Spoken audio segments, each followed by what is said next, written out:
No, I didn't fucking see nobody's jokes. That was him. Well, no, I don't fucking see nobody's jokes beforehand. You sure about that?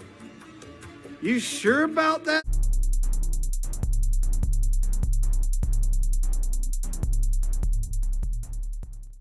What's up, everybody? What's on the menu? Back at again with another video, and this time we're here to talk about the backlash that Kevin Hart is receiving for the jokes that were presented at his roast. As always, before we get into the meat and potatoes of this video, don't forget to like the video if you like it, don't if you don't, and if you like more social media and pop culture related stuff like this, don't forget to subscribe to the channel. And without further ado, let's get started.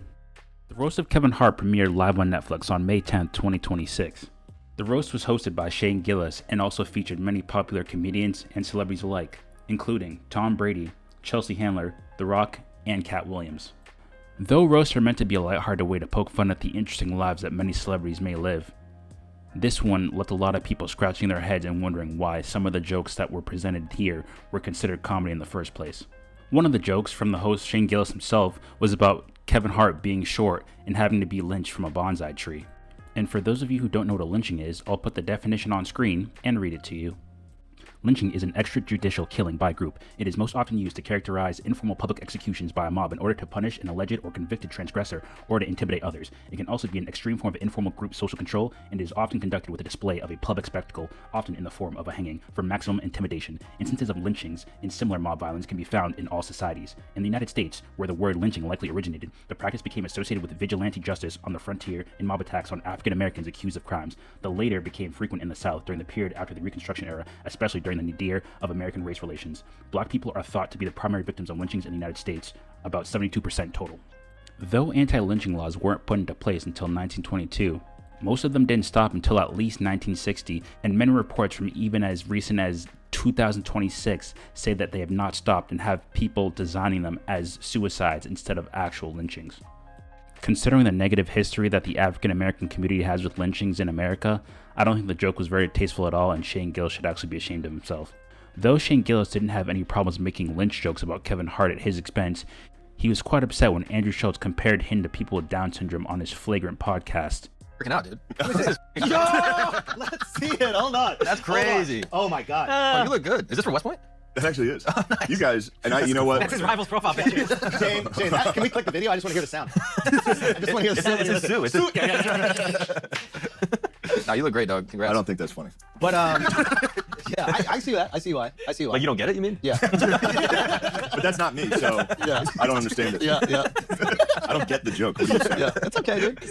No, my guy's nice. By the way, Yeah. Wow. these guys are awesome. Yeah. They're having fun. Yeah. For you guys to sit here and be like, Wait a minute. let's bring it up and mock them. That's up, dude. That's a dude. We're mocking By you, yeah. using them as an insult. Using. Yeah. We're using you. No, I'm not being a victim. I'm saying the jokes you're doing is not. It's not like. It's not PC. That's not cool. You know what's triggering? You're making fun of these guys, these Down syndrome dudes, Yeah. putting out TikTok. So Shane Gillis is clearly not a fan of making fun of Down syndrome people who are clearly born with a disposition where they're made the butt of the joke, and their inability to learn as well as other people, or at least as fluidly as other people, makes it messed up for them to be the butt of a joke, and he's not okay with that.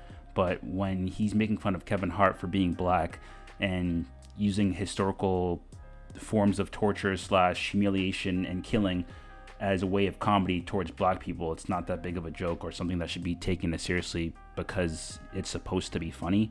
I don't really see the mismatch. It seems like a form of cognitive dissonance, if we're being honest, but I think the onus is on Kevin Hart for not really filtering this joke, and we'll get to that shortly. But another comedian who made a terrible joke, if you want to call it that, was Tony Hinchcliffe about George Floyd, and this is what he said. I'm not going to play the clip, but I'll just read the statement.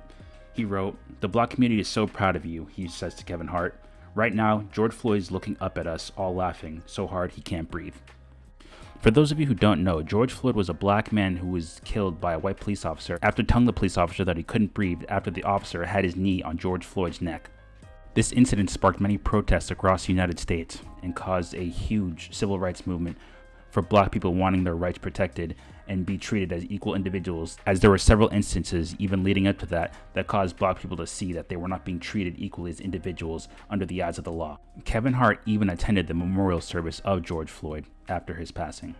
Unfortunately, this type of joke was on par with Tony Hinchcliffe because he made a joke like this at a Trump rally and called Puerto Rico a floating island of trash, if I recall correctly. So not only does Tony Hinchcliffe have a history of racist jokes, he also has a history of not funny racist jokes. Not only was the joke heavily disrespectful and not funny whatsoever, Kevin Hart never condemns the joke and also feels as though it was funny, and he called Tony Hinchcliffe's set one of the best in the whole roast. Tony Hinchcliffe went too far when he made that joke about George Floyd? It's Tony Hinchcliffe. Yeah. I don't expect less. I don't expect more. I feel like you're saying going too far is the point. I don't know if it words. Yes, I mean, that's why you're there. And I hate to say this, but I'm going to because we're being honest. People are talking about that joke. Talk about a set. Tony Hinchcliffe arguably had the best set, or one of the best sets, between Tony and Cheryl. The issue with this is not the fact that Kevin Hart doesn't just not condemn the joke, but he also calls it one of the best of the set and is also disrespectful towards his audience about how the joke was handled. After the roast had aired and he received a bunch of backlash for the jokes made during the roast, Kevin Hart basically said that he had no control over what was said at the roast. I want you to do the roast. Cheryl said, well, Kevin, I don't know. They're saying that I can't say this. I said, who's saying? I'm talking to people and they saying I should really think about the jokes. I said, who? Sure, you didn't talk to me.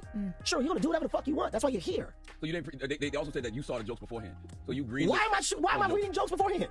So I can not laugh, so I can be in the chair. Because you're in charge. Yeah, you're in charge, so people think that everything falls back on you. You're never fucking guarding. Like you're not acting as a know all and do all at the top. Comedians, I need to see everything y'all doing before y'all. That's not what comics do. No comics operate like that. So from Pete to fucking Naeem to Big J to Cheryl to Chelsea, Jeff Ross, Tony, Shane. Those I'm saying are comics. These are our comics. During the week of in LA, you just saw people in the past. We were all at comedy clubs working on our shit. Got you. Everybody was going up testing their shit. But hey man, I want to see your shit. What time you going up? All right, I'm gonna come back. I'll be back in like 20. Let you go. I don't want to see your shit. We don't want to fucking cheat. We don't want to go and have an advantage or be at a disadvantage. Like you're taking away the fun of the fucking roast. So to my point that I'm making to you, no, I didn't fucking see nobody's jokes. Well, no, I don't fucking see nobody's jokes beforehand. I want to keep talking about the roast. We'll keep talking about it. But it's a lot we gotta get to. We'll get to it. I said sure. Though Kevin Hart downplays the severity of the jokes that were made, he also dismisses the fact that the jokes were harmful, especially after attending the memorial service and trying to show tribute to this individual that was just made fun of. He doesn't only brush off the severity of the joke, he also uses the opportunity to say that comedy is subjective, jokes should be made in whatever capacity they can be made at, and also he uses it as an opportunity to promote one of his latest specials. What makes the whole situation even more messed up is that apparently he had the ability to censor certain jokes that were made, basically lying on the Breakfast Club interview. Poetic Flacco basically goes over the fact that Kevin Hart had leeway to censor some of the jokes that were being made, and had censored up to at least 18 jokes during the roast, which means that he had the ability to prevent certain jokes from airing, even though he chose not to have certain jokes. Kevin Hart's response to people saying, hey man, why did you allow these people to make the tasteless George Floyd joke? Why didn't you do more? Why didn't you step in? Why didn't you do more to make sure that George Floyd legacy isn't disrespected for cheap laughs? Kevin Hart says, man, it was a live production. There's nothing I could have done. I didn't see the jokes beforehand. It was a live production. Once he said it, he said it. There's nothing I could have done about it. Well, we now know that's a lie and that's not true. And we know that, well, thanks to Stephen A. Smith. Because Stephen A. Smith would drop an absolute bomb on Kevin Hart. Stephen A. Smith would drop a bomb where he says, no, Kevin Hart had all the power. Like, Kevin Hart, right, approved for 18 jokes to be removed from the Netflix comedy special. So Kevin Hart approved that 18 jokes get removed, but Kevin Hart did nothing about George Floyd being disrespected, and then came on the Breakfast Club and disrespected us in our faces by telling us there's nothing he could have done. Though Kevin Hart claims that he couldn't have done anything about the jokes being made in real time because they were happening right in front of him, he was actually the host of Tom Brady's roast in 2024. During that roast, Jeff Ross made a joke at the expense of Robert Kraft, the owner of the New England Patriots, the team that Tom Brady previously played for. After the joke was made, Tom Brady went up to Jeff Ross and told him not to make jokes like that ever again during the roast. And on the first day of training camp, that scrawny rookie famously walked into the owner Robert Kraft's office and said, I'm the best decision your organization has ever made. Would you like a massage?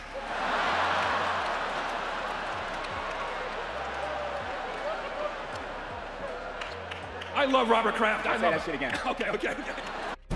The fact that Tom Brady was able to go up to Jeff Ross in real time and tell him not to make any more jokes at Robert Kraft's expense shows that he has a high level of respect for Robert Kraft, and he won't tolerate any disrespect towards his name in real time. But let me wrap it up with my 2 cents on the whole situation.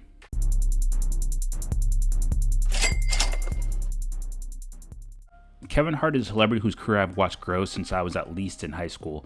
I remember watching his comedy specials like Laugh at My Pain and Seriously Funny. Though his comedy doesn't appeal to me so much now, it's clear that Kevin Hart is actually a shell of what he used to be and no longer caters to the audience that grew him in his celebrity. We saw his morals be compromised when he decided to cheat on his first wife, leading to his first divorce, and then he also cheated on his second wife, even though they're still together today. He's also heavily involved in gambling ads, which is a very addictive habit to get started on, and not something you want to promote to your audience. And now, when being told that the jokes made during his roast were highly offensive and weren't funny at all, he doubles down on the jokes and says that the people making those jokes that were offensive had some of the funniest sets during the whole roast set. Kevin's comedy originated from black people and the fact that they found a lot of the situations and comedy subjects that he talked about actually quite funny. But now that when his main community is telling him that the jokes being made at his roast aren't funny at all, he chooses not to really stick up for them or side with them or even say that the jokes weren't funny. What's even more messed up is that one of the individuals that was being laughed at / made fun of at his roast, he went to their memorial service, but now when they're being made fun of in his face, he's laughing about the jokes and saying that it's really not that big of a deal. And on top of that, even though he had the ability to prevent certain jokes from being put on to his roast, he chose not to, which means that if jokes about George Floyd were okay, he could have denied them, even though the jokes weren't funny to the main audience that grew him his audience in the first place. It's sad to see when celebrities kind of show their true colors in that they don't really care about the audience that grew them in the first place, because it shows that they're really just more concerned about the money / the benefits that they get from their celebrity, and not the people that helped get them the celebrity in the first place. Though Kevin Hart isn't the only celebrity to do this, it's quite upsetting to see that he's clearly not one who cares about what his audience thinks of him, especially when they're telling him that the jokes that were made were in bad taste. But all in all, what do you guys think? Do you think the jokes that were made at Kevin Hart's roast were completely distasteful and weren't funny at all? Or do you think people are overreacting to what was being said at Kevin Hart's roast? Let me know your thoughts down in the comment section down below, and I'll talk to you guys in the next one. Deuces.